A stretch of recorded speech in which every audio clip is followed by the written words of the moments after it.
warahmatullahi wabarakatuh.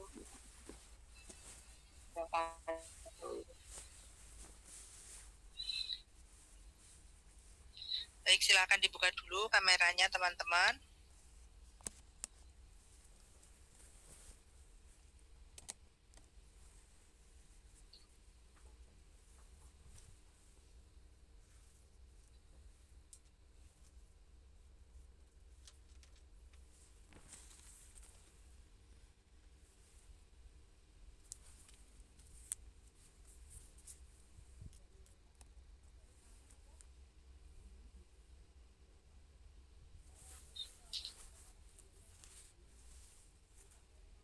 Ya, teman-teman silahkan dibuka kamera. Ada beberapa teman-teman yang masih belum membuka kamera, mohon dibuka dulu kameranya.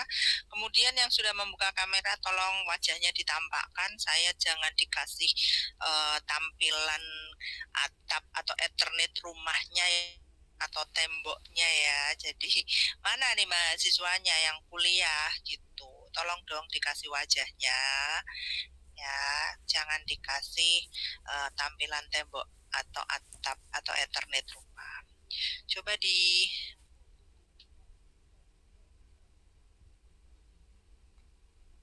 nah,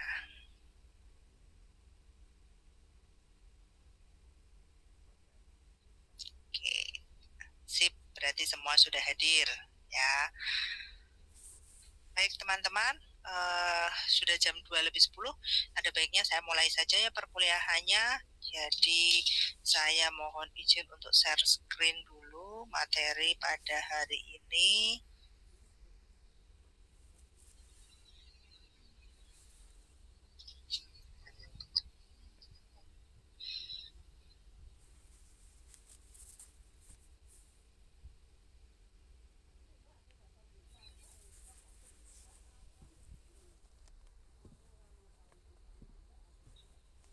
Baik teman-teman, hari ini saya akan berdiskusi atau menyampaikan mengenai karakteristik evaluasi pada TK. Nah teman-teman, saya kira yang namanya evaluasi teman-teman sudah melakukannya setiap hari, betul atau tidak nih? Betul. Oh. Bun. Nah, apa saja sih bentuk penilaian yang sudah teman lakukan? Checklist Bunda. Bentuk penilaian yang sudah dilakukan teman-teman apa saja?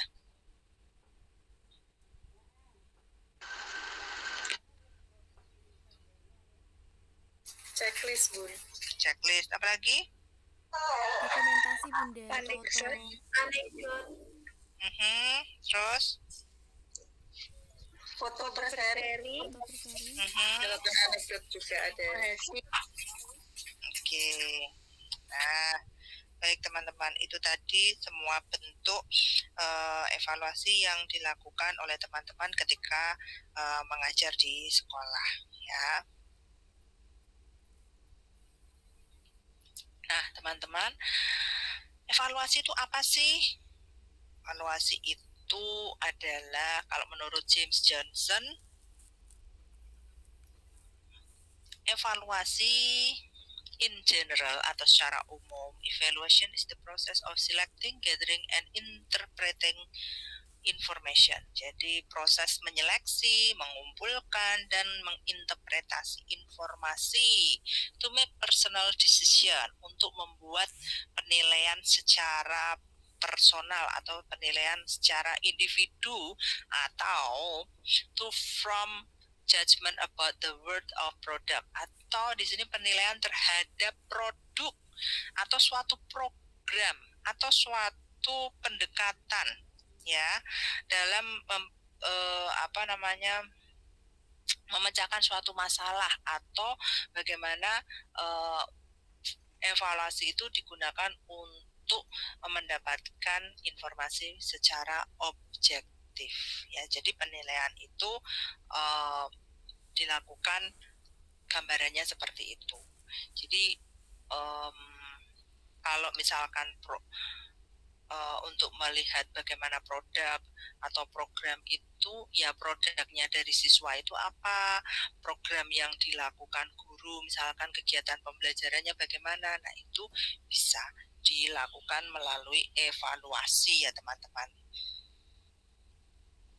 Nah, menurut NIYC ya, bahwa tujuan evaluasi pada anak usia dini itu untuk apa? Yang pertama, merencanakan pembelajaran individu dan kelompok, kemudian berkomunikasi dengan orang tua, kemudian identifikasi apakah anak itu memerlukan bantuan atau tidak, kemudian evaluasi apakah tujuan program pendidikan itu sudah tercapai atau belum. Jadi yang namanya evaluasi itu pada anak usia TK itu digunakan untuk ini. Jadi merencanakan pembelajaran individu dan kelompok. Jadi kita akan tahu apa yang akan kita lakukan ke depan. Apakah kita akan melakukan pembelajaran secara kelompok atau individu itu berdasarkan hasil evaluasi apa yang sudah kita lakukan sebelumnya. Ya, apakah melihat ternyata pada minggu kemarin anak-anak belum memahami mengenai bagaimana cara menanam tanaman. Nah, itu contoh bagaimana cara menanam cabai. Anak-anak belum paham. Nah, di minggu berikutnya teman-teman juga bisa mengulang apakah mau kemarin dilakukan secara individu nih, menanam cabenya secara individu. Nah, besoknya diulang lagi. Oh, besok dibuat secara kelompok saja deh gitu. Jadi bagaimana supaya anak paham atau tahu cara menanam cabai tetapi dibuat dalam bentuk proyek secara berkelompok. Nah, itu adalah bagian dari evaluasi apa yang sudah kita lakukan, dan itu kemudian kalau kita membuat rencana berarti itu artinya kita sudah merencanakan tindak lanjut untuk tahap selanjutnya. Ya. Nah, ketika kita melakukan evaluasi itu tadi, itu menjadikan bahan untuk kita sampaikan kepada orang tua apa yang sudah anak-anak lakukan, apa yang belum anak lakukan, dan lain sebagainya. Kemudian evaluasi itu untuk identifikasi apakah anak itu memerlukan bantuan atau tidak. Nah, dari sini kita juga bisa tahu apakah anak-anak membutuhkan bantuan atau tidak. Artinya bantuan itu maksudnya adalah apakah anak masih perlu distimulasi, ataukah anak masih perlu mendapatkan bantuan berupa misalkan tenaga ahli atau mungkin terapi dan lain sebagainya. Nah, itu layanan khusus terapi itu tadi ya. Nah, itu bisa dari mana? Karena kita melakukan evaluasi. Berikutnya, evaluasi itu untuk mengevaluasi apakah tujuan program pendidikan TK itu sudah tercapai atau belum. Nah, tadi saya contohkan, minggu lalu kita menanam cabai secara individu, ternyata hasil evaluasi kita tidak berhasil. Tidak berhasil indikatornya apa? Ternyata anak-anak belum tahu membedakan biji atau bagian akar dan lain sebagainya. Itu contoh ya teman-teman, contoh. Nah, kemudian pada minggu berikutnya itu bisa diulang. Misalkan, oke, karena kemarin anak-anak secara individu mereka belum paham, kita buat secara kelompok saja untuk menanam cabai. Nah, itu adalah salah satu program untuk apakah menilai, di sini menilai apakah tujuan program kita itu sudah tercapai atau belum. Selanjutnya, prinsip evaluasi itu jadi harus mengacu pada beberapa hal. Jadi yang pertama,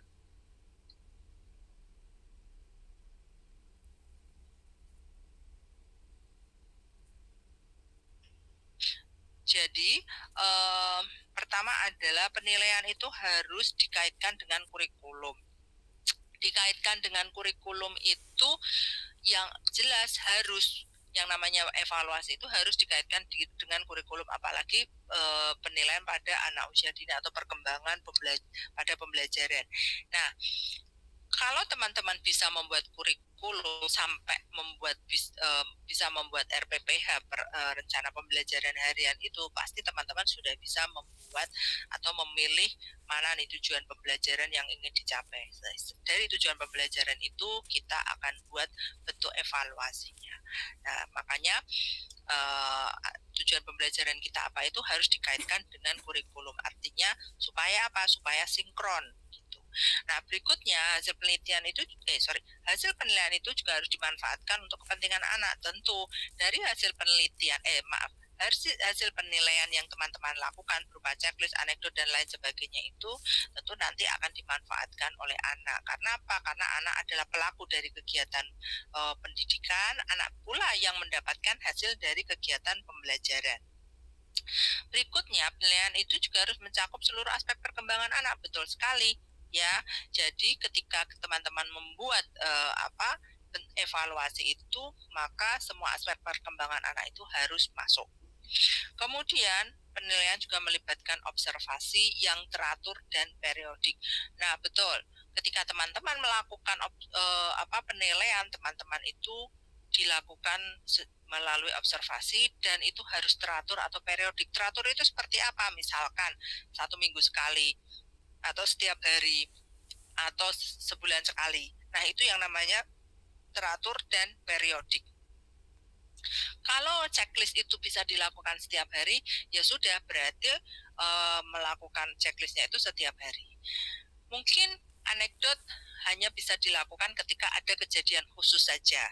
Nah, tapi itu pun bisa dilakukan secara periodik. Periodiknya misalkan sampai 1 minggu sekali, atau mungkin ya 2 minggu sekali. Ya. Berikutnya adalah penilaian didasarkan pada prosedur yang menggambarkan kegiatan anak. Tentu karena anak berada di sekolah selama sepanjang hari, ya dari pagi sampai siang anak mau pulang, itu proses penilaian pun bisa dilakukan. Sehingga kalau ada kejadian, kalau ada hal-hal yang menjadi catatan bagi guru, itu bisa dimasukkan dalam kegiatan penilaian. Selanjutnya, penilaian itu juga menggunakan alat dan prosedur. Nah, alat itu apa? Misalkan alat perekam, buku catatan, ya, buku catatan yang kecil yang mungkin bisa dibawa guru kemana-mana. Kemudian alat perekam itu misalkan HP bisa digunakan untuk merekam, mengambil video, kemudian penggunaan foto, kemudian prosedur yang sesuai. Prosedur itu berarti adalah sintak untuk melakukan sesuatu misalkan di sini sesuatunya adalah penilaian, berarti prosedur yang sesuai yaitu sintak dalam melakukan prosedur penilaian. Ketika anak-anak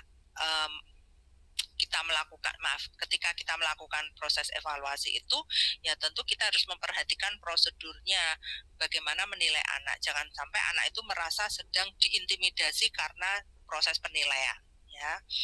Dan penilaian itu juga harus mengakui perbedaan individu. Kalau kita pahami bahwa perkembangan anak yang berbeda, tentu penilaian pun juga harus mengakui perkembangan individu yang berbeda. Kemudian penilaian tidak mengabaikan kenyamanan psikologis anak. Itu tadi yang saya hubungkan dengan ketika kita melakukan evaluasi itu, ya anak jangan sampai merasa terintimidasi karena proses penilaian kita, gitu loh maksudnya. Jadi ya pas anak-anak main, ya kita hanya memperhatikan, kita melakukan observasi, melihat apa yang dilakukan anak. Jadi anak merasa tidak santai. Kemudian penilaian juga harus mendukung hubungan orang tua dan anak. Nah, ini sinkronisasi antara orang tua dan anak mengenai perkembangan anak itu tentu harus sama, ya. Jadi artinya harus sama itu dukungan orang tua terhadap anak dan sekolah itu juga harus maksimal. Kemudian penilaian adalah suatu komponen yang penting dari peran guru, ya. Itu tugasnya guru yang melakukan evaluasi, jadi jangan sampai dilewatkan kegiatan penilaian, baik harian, mingguan, atau bulanan. Penilaian juga menunjukkan keunggulan dan kemajuan anak. Nah, yang namanya penilaian itu untuk mendapatkan gambaran tentang anak, ya.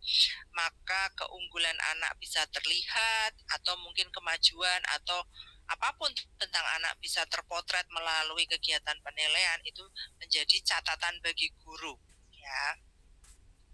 Penilaian adalah suatu proses kolaboratif. Tentu proses kolaboratif seperti apa ya, ada guru, ada anak, ada yang menilai, ada yang dinilai. Ya, kalau ada guru sebagai penilai, yang dinilai siapa? Anak. Nah, itu adalah proses kolaboratif. Penilaian itu juga harus mendorong anak untuk berpartisipasi dalam menilai dirinya. Nah, penilaian itu di sini ada partisipasi anak-anak juga diajak untuk menilai dirinya. Misalkan, apakah saya sudah apakah anak-anak bisa menyelesaikan pekerjaannya itu, misalkan menyelesaikan kegiatan main itu satu jenis saja atau 2 jenis kegiatan main. Nah, itu bagian dari contoh dari menilai dirinya sendiri. Berikutnya, informasi tentang setiap perkembangan dan belajar anak juga itu bagian dari evaluasi. Ada proses yang mengatur ada suatu proses yang teratur untuk informasi yang dibagikan antara guru dan orang tua. Nah, ketika teman-teman melakukan penilaian itu kan nanti juga ada waktu di mana orang tua mendapatkan hasil dari penilaian tersebut, misalkan setiap akhir semester atau mungkin tengah semester. Nah, itu periodik juga. Teknik yang dilakukan di TK yaitu pada saat melakukan evaluasi ada melalui teknik observasi. Observasi kita melihat, kita mengamati proses seseorang, atau di sini kita mengamati proses anak dalam melakukan suatu kegiatan atau menyelesaikan suatu pekerjaan yang ditugaskan oleh guru. Nah, itu adalah observasi, ya. Observasi itu betul-betul namanya kita melihat ya perkembangan anak sampai mana dia bisa mencapai satu perkembangan. Jadi namanya observasi ini kita lihat pada kekuatan atau keunggulan ya, bukan ditekankan pada kesalahan yang dilakukan oleh anak. Jadi kita lihat potensi anak seperti itu dalam observasi. Berikutnya anekdot. Anekdot itu salah satu proses penilaian juga pada anak, di mana di situ adalah proses mendokumentasikan kegiatan atau perilaku yang teramati berupa catatan ringkas. Nah, sepemahaman teman-teman, yang namanya anekdot itu adalah catatan khusus baik positif maupun yang negatif. Artinya kejadian khusus ya yang muncul pada anak. Kadang hari ini muncul, kadang tidak gitu ya. Jadi tidak setiap hari muncul. Kadang munculnya tidak di satu anak tetapi di beberapa anak. Namanya anekdot seperti itu. Checklist ini adalah yang paling mudah dilakukan oleh teman-teman ya, karena sudah ada tujuan pembelajarannya, teman-teman tinggal mengikuti saja atau diturunkan di bentuk evaluasi. Analisis gambar anak.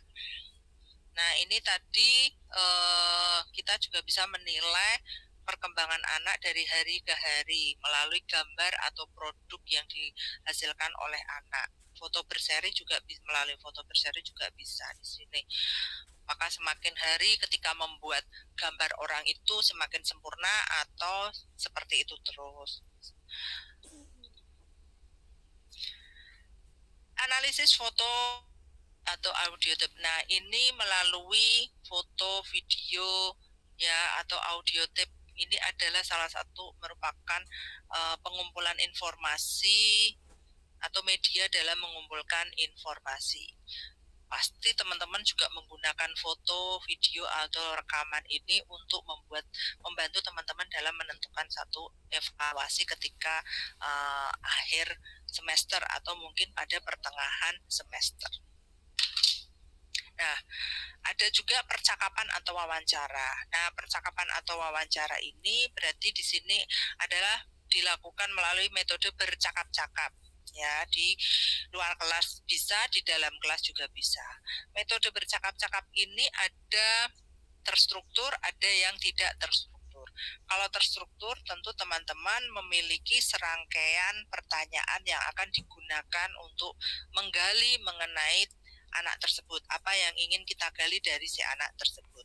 Tapi kalau tidak terstruktur, artinya di sini kita bisa kapan saja melakukan wawancara, karena dengan pertanyaan bisa muncul tergantung kondisi anak. Itu yang namanya tidak terstruktur. Sementara kalau terstruktur pasti akan memiliki satu set serangkaian pertanyaan yang teman-teman sudah siapkan. Baik teman-teman, saya kira materinya sudah selesai untuk hari ini. Ada yang mau didiskusikan, dipersilahkan.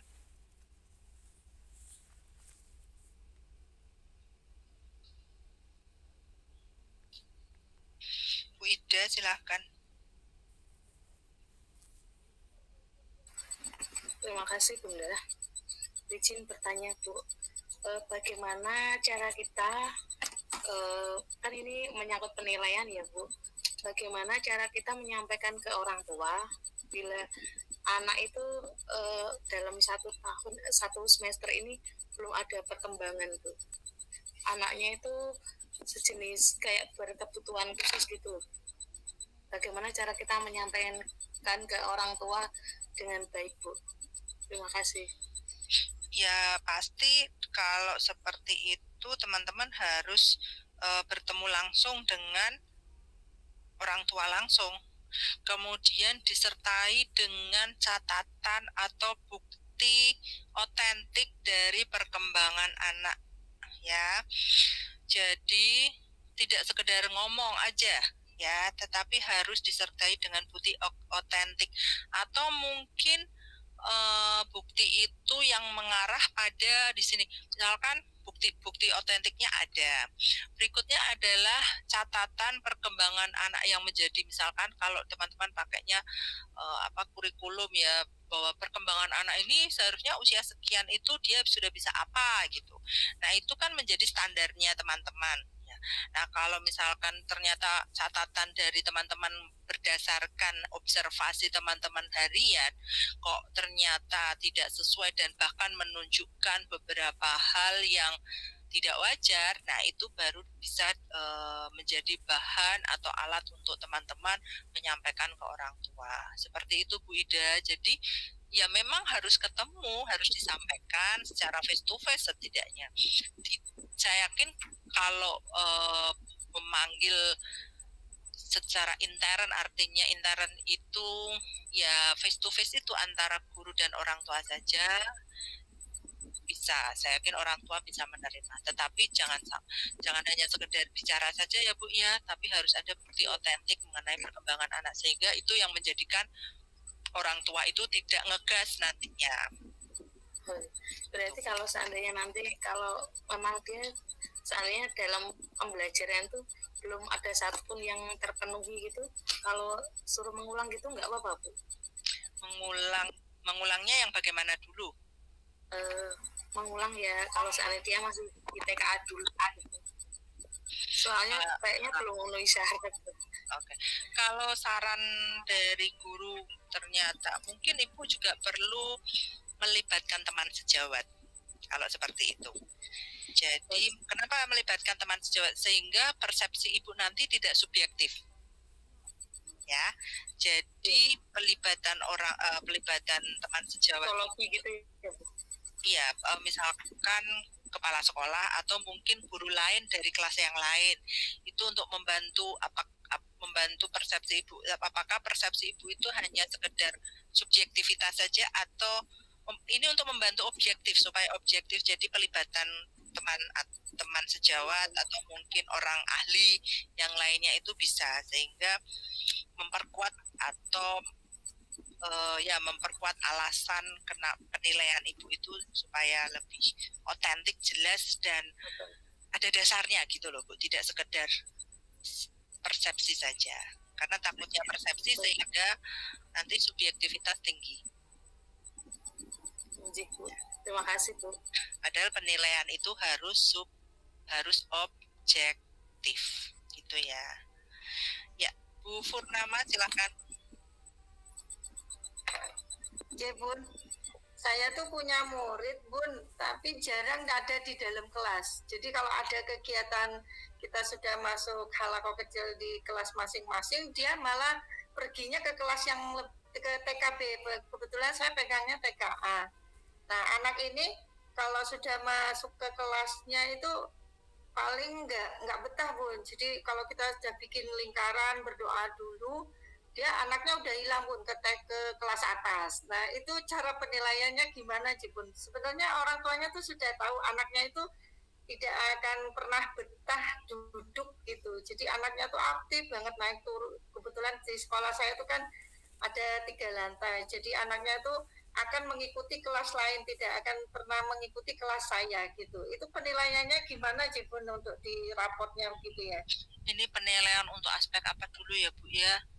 Aspek ini, Bun, hampir kayak misalnya hafalannya, terus tuh motorik halus, motorik kasarnya, semuanya, Bun, hampir semuanya. Jadi anaknya tuh dari pagi sampai siang pulang itu jarang mau masuk kelasnya, Bun, gitu.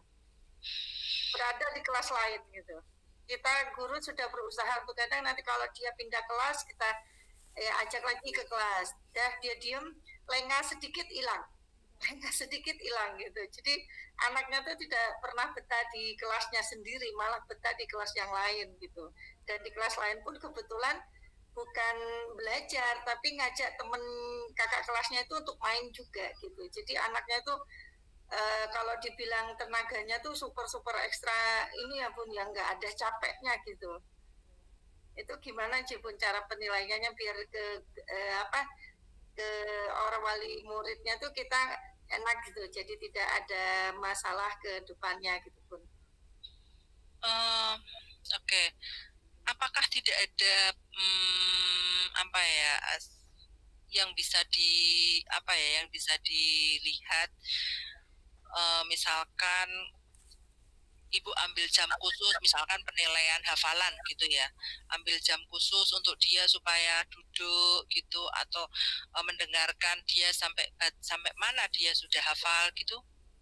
Pernah, ada. Cuma kadang kebanyakan kalau ini kan sudah jalan 1 semester itu betahnya tuh paling ya pernah saya iniin kayak ngaji atau hafalan itu paling 1, yuk mau murojaah surat An-Nas misalnya gitu. Sudah selesai dia menunggu kita, Bun. Jadi menunggu kita dulu yang baca, dia ngambil ujungnya saja gitu. Itu juga sudah bentuk penilaian.